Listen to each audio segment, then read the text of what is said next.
So, real quick side story before we go much farther into the topic for today's podcast.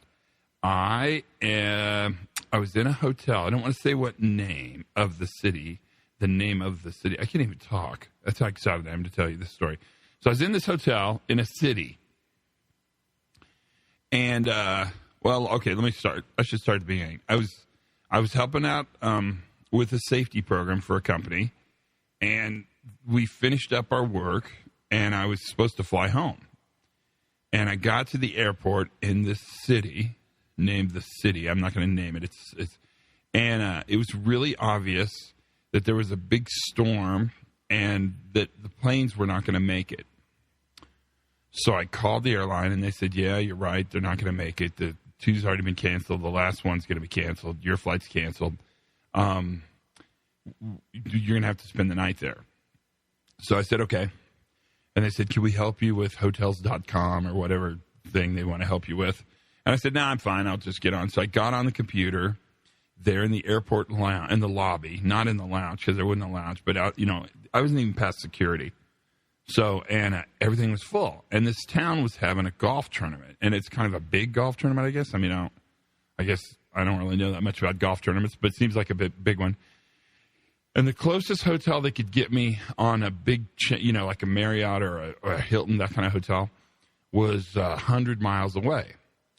And the flight that they had rearranged me for left the next morning at like 6 a.m. So I would have to rent a car and drive 100 miles to spend the night, to get up really early, to drive 100 miles, to bring the rental car back, to get gas, and to get on a plane at 6 a.m. So I thought, well, that's not going to work. So I start looking around, and I think, okay, I'll go to one of those like Travelocity or Orbitz or one of those things. So I go to Orbitz, and I find a hotel, and it's a name you would know, and they have a room. So I contact them, and they said, yeah, we have a room. Just come on down. There's only a couple rooms left. So I get in there, and they say, we'll send the van to pick you up. It's already coming to pick somebody else up. So the van comes. And it's got the name of the hotel on the side of it. Really nice van, like brand new Mercedes Sprinter. Super nice guy driving it. I think I'm going to be fine. This is going to be great, right? So they pull me to the hotel, which is pretty close to the airport in the town, and check in. And I'm on the bottom floor by the back door on a long hallway just filled with rooms. So, and the hotel is not as nice as the van was. The lady was pretty nice to check me in, but it wasn't terribly nice.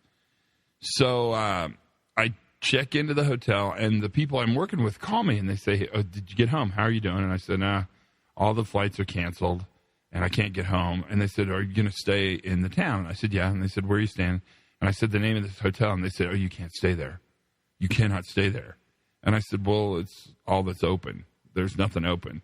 And the person said, oh, if I were there, you could stay at my house, but, oh, my God, do not stay there. And I said, well, I'm already there. And they said, okay, so do not leave your room. Whatever you do, do not leave your room. So I'm thinking, wow, what have I done, right? Because it didn't look bad, brand new Sprinter, but, everything's fine. So I get in the room, and I think, well, I got to get up really early and catch a flight anyway, so I'll be fine. So I stay in the room, and eventually I watch TV, which is, that's kind of sort of a fun thing. I don't think anything was on, but that's almost always true. And then I go to bed pretty early because I got to get up pretty early because I got to get to the airport and catch this plane. So I'm sleeping away, and about, 12:30, I hear bang, bang, bang. And it's really clear those were gunshots. And then lots of screaming. Just lots of cursing and screaming and yelling and screaming and yelling and more bang, bang. And I think, I haven't really drilled for this. I don't have a plan for what happens if there's a shooting at the back door and my room is right next to it. But it's really obvious that it's in the hallway. It's really obvious that it happened at that back door because I can hear it kind of swinging back and forth and opening up, and I can hear screaming both inside the hotel and outside the hotel.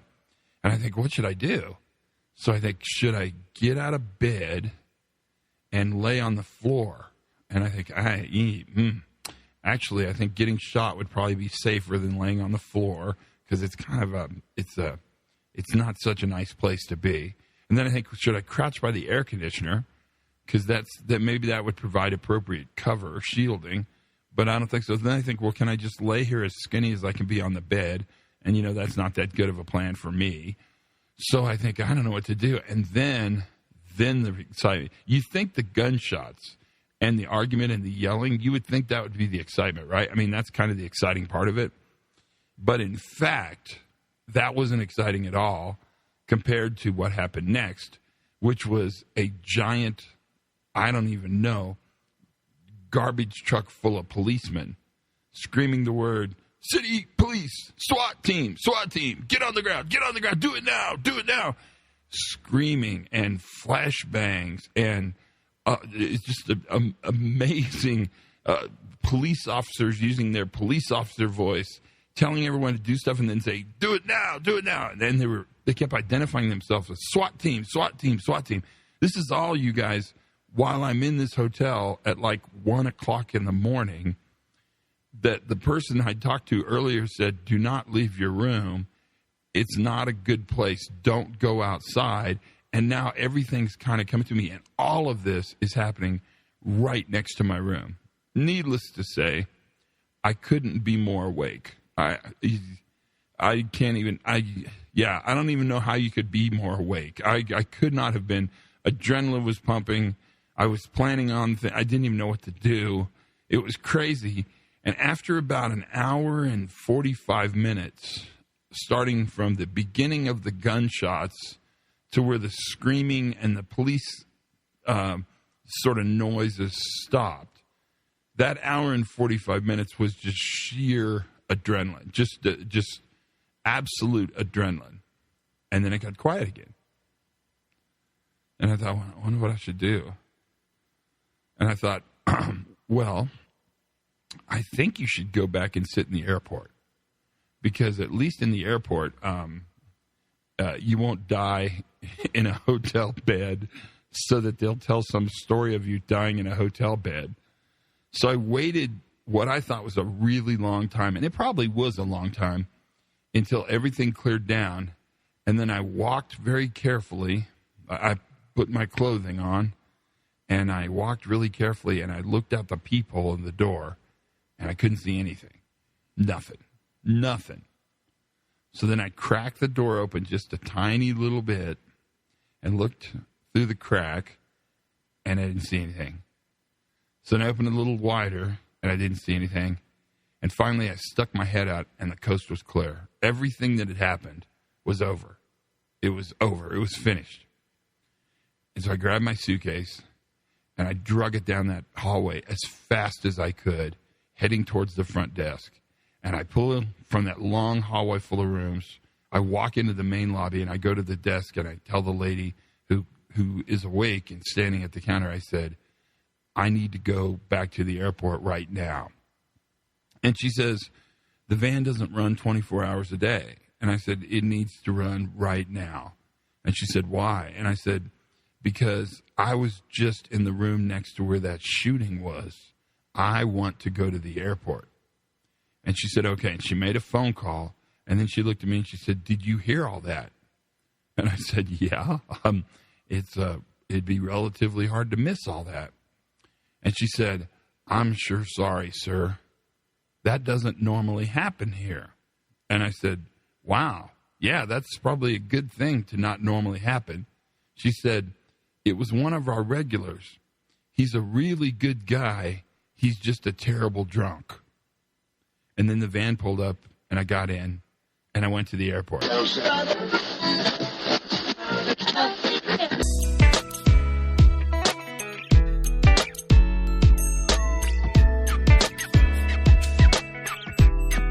Hi, everybody. Todd Conk from Pre-Accident Podcast. How are you today? Well, that's the hotel murder story. If you catch me aside, I will tell you the name of the city in which it happened. I probably should have said the name of the hotel, because they probably shouldn't get away with that, really. I'm not going to say it. I don't want to get in trouble because I'm always in kind of a little bit of trouble, but I don't want to get in trouble there. So how are you doing, everybody? Good? It is, near as I can tell, if I do this correctly, near the 1st of September. So the first part of September. It might even be the first. I don't know. It's really close to the first part of September, and the summer is officially over. School's started. Everything's back to jams, at least here in the part of the world where I live and create the podcast from.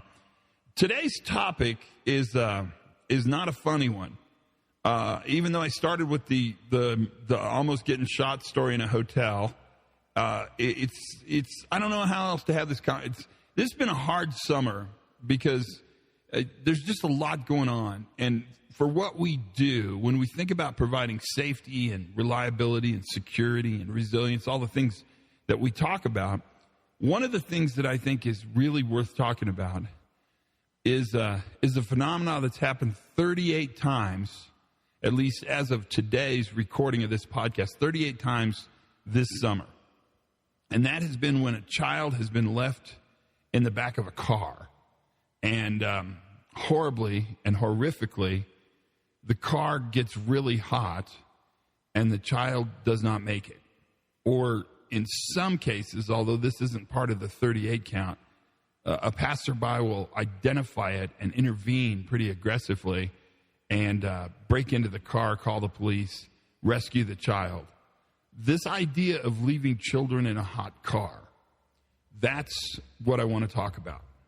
Because I'm relatively convinced, and I talk about this a lot all over the world, but how we see a problem directly controls how we solve the problem. So if you went to grad school, or if you're going to go to grad school, and by the way, I give grad school the highest mark I can give because it's a really fun way to kill time. If you go to grad school, you learn really quickly when you have to write your first big book report, your first big paper, that grad school is won and lost in the formulation of the research question. Really all science, hard science, physical science, social science, all sciences are won and lost in the creation of the research question. The RQ, that's what they call it in the business. The research question colors what you'll learn. And in fact, this children in hot car problem is, I think, horrifically still existing in this world because of the way we see this problem. In almost every case, when a child is left in the car, we punish the parent that left the child. Even if we don't throw them in jail, we publicly humiliate them. We stand in judgment of them. We oftentimes give them civil charges. We punish them for killing their own child. And for the most part, it's incredibly rare, but for the most part, almost all of these events are accidents. Now, there are some outliers here, and if we talk about extreme cases, then we're going to come up with an extreme system. But I would suggest the parents who do kill their children by leaving them in cars and killing them by heat or running the car into the water or whatever sort of child-aside they do, those are not the ones we're talking about today. We're going to talk about the fact that when a child is left in a car, that is not an indicator of a bad parent. That's an indicator of a human parent. And a human parent has the ability, believe it or not, if the context and conditions are just so, to absolutely leave their child in a car. You could leave anything in the back of a car. You could leave 5 gallons of ice cream on a hot day in the back of a car. I mean, the consequence of that is much less, but it's relatively easy to not notice something. Even though we say, we're going to pay attention, we're going to notice this, we're going to identify this problem, we are going to remember to pick up our child, we don't do it. And it really started with the case that happened last month in the Bronx with a father, 31 years old, who was a psychiatric nurse in a psychiatric hospital. So we already know he works in a caring profession, and for goodness sakes, he's a psychiatric nurse. He's pretty much qualifying as a good person. I mean, that's a tough job. He's got 3 children, a toddler and 2 twin babies. He takes the toddler to the daycare center, but on his way from the daycare center to work, his plan was to stop and drop the twin babies, the 1-year-olds, at their daycare center that's specifically for them. But something happens between letting off the toddler and going to work. And what happened is he fell into probably pressure to perform at work, non-routine requirement of the task that day, and routine driving, the same driving he does every time he drops his toddler off and goes to work. So it's interesting for this case in the Bronx in that he didn't normally take the 1-year-olds to their daycare center. That was an off-normal occurrence. But he did normally take the toddler to her preschool. So he did his normal routine, and his normal routine did not include dropping off his 1-year-old babies. He parked at the office, he went in to do his work, and came out and discovered the horrifying news that his children were dead. I would suggest there's no worse punishment I can think of. His children are dead. And the guilt he must feel, the devastating, horrific guilt he must feel, is tremendous. We won't make this better by asking parents to not forget their children. We can ask them a million different ways. We can get billboards, and we can have signs, we can have radio ads. We can do lots and lots of stuff. We can ask parents to be better parents. The problem is that doesn't actually create a system where that failure can't happen. And I'm about to the point in this story, and about to the point this summer, where I don't think this should ever happen again. I think we need to build a system where it's really, really hard to leave your children in the car, but it expects it to happen. The system expects the failure to take place, because expecting it not to happen is getting us nothing. If we as a society say we expect better parents to not ever make this mistake, then our expectation is that we expect this to never happen. But I actually think it should be exactly the opposite. We should expect every parent who puts a child in the back seat in a car seat and takes them someplace, we should expect there's a 100% chance they're going to forget that child in the car. 100%. And so there's a fail-proof system that can identify the presence of a young, living, breathing thing in the back of a vehicle. And if the car starts to get hot, then that triggers some system that either turns the ventilation on, rolls the windows down, honks the horn, texts the driver, calls the police, makes the lights flash, or all of those things.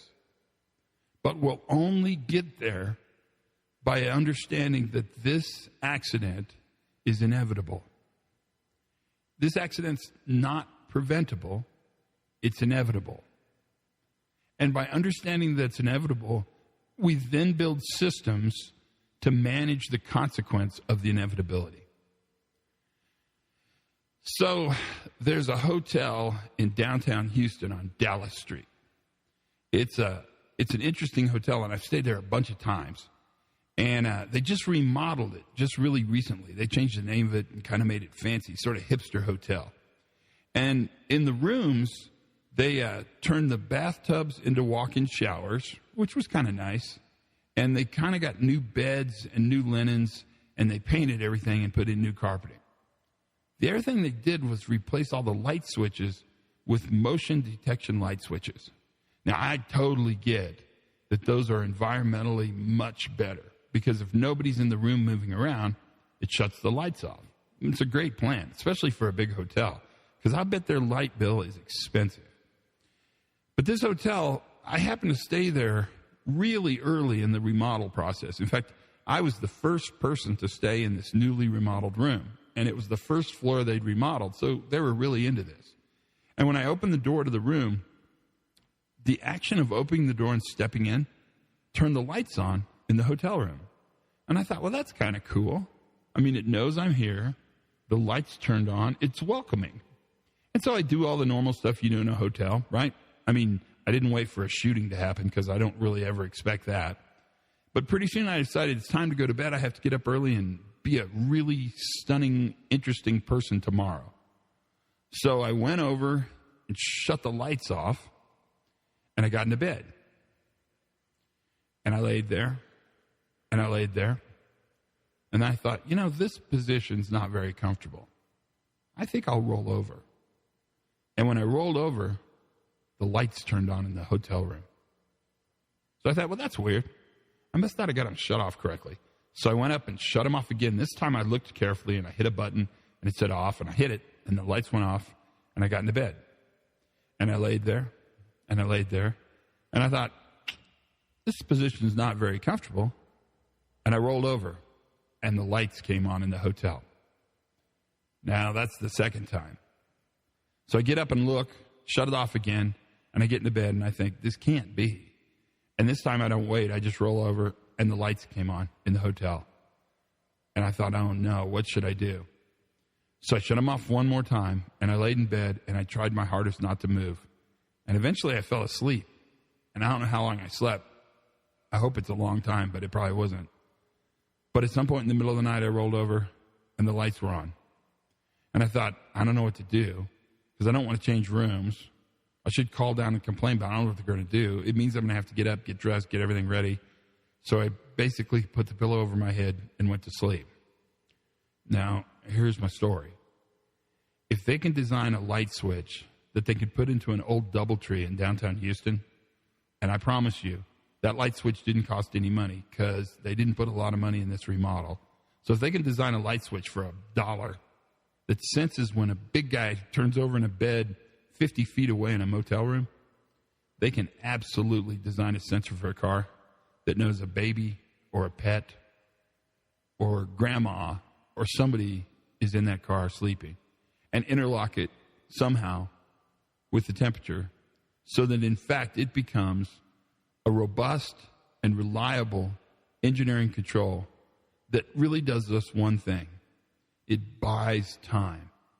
It cools the car down. It notifies the driver. It allows us to understand that this failure takes place. I really, really want to see this change happen. And I'm going to do my best to talk about this every chance I get, because my guess is continuing to ask parents to be more careful means we'll have another 38 kids die next summer. And I don't think any kid should die for any reason, but I really don't think kids should die because they've been left in a hot car. But I refuse to blame the person. So, I talk about it a bunch, but moving from who failed to what failed really does change the question. And this is an example that I think, above all the other ones I've ever given you, and I've given you a bunch, this is an example of shifting that focus from who failed to what failed. Because the who part of this, near as I can tell you guys, the who part of this is going to feel the pain of this mistake for the rest of their lives. We can't hurt them more than they feel hurt now. What we can do is we can look at this and say, this isn't the function of a bad parent. This is the function of a busy parent, of a distracted parent, of a parent under stress, of a parent performing many tasks simultaneously, of a parent who's got many, many, many, many obligations that have all aligned in such a way that prioritization, be what it is made for them by the human condition. That's what we want to look at. And that's not a function of bad people. That's a function of bad research question formulation. We have to know that this accident is inevitable. By knowing this accident is inevitable, it allows us the intellectual space to create solutions for this based upon the idea that we know it will happen. not to justify it by saying a good parent would never do this. That's really important. Does that make sense? I hope so, because that's a major part of the podcast for today. So there you got it. That's my 2 cents. I've been wanting to give this podcast a little fly pretty much all summer long, and it just got more and more compelling as more and more events happen. The one where I think it was in either Florida or Alabama, where they actually identified the child before the child was injured, and the police officer busted out the window and saved the kid, and he had his body camera on, and they showed the body camera interview of him talking to the mother and the grandmother, and she said, I never wanted to be this parent. She said, I watched this on TV, and I think, how could those parents do that? And then she says to the policeman, I'm one of those parents. It happened to me. I made a mistake, a horrible, horrible mistake, and I'm so sorry. And they load the baby into the ambulance, and the mother and the policeman are going with it, and they have a big discussion. I think that's the story we need to tell. That's a much more compelling story to tell, really, at a bunch of levels. That's how we get to and change the world, is by actually making the formulation of the question more accurate and realistic. Events will happen. They will happen. It's our job to have the capacity in the system so that we can manage the consequence of that event away. And that's exactly, precisely, ideally, where we want to go with this. And I challenge you in the automotive industry. I challenge you in the engineering field. I challenge you if you're a safety professional or a reliability professional. I challenge you to help me come up with a solution to this problem. But I think more importantly, what we can do, instead of coming up with a solution, I think there's probably better people that can solve it than me. I'm pretty convinced of that, right? What we can really do is help change the question. Let's change the discussion around this so that the discussion we have is a discussion of the inevitability of this failure, not the moral weakness of the parent to which this failure happens. Just my 2 cents. I mean, it might as well start September on a serious note. You know, it's an important thing, and I want you to think about it. So that's the podcast for today. Have as much fun as you possibly can. Learn something new every single day. And for goodness sakes, you guys, never sleep in the hotel room by the back door if there's going to be a shooting and the SWAT team's going to come. I think you'd be better somewhere in the middle of the hotel. But until then, be safe.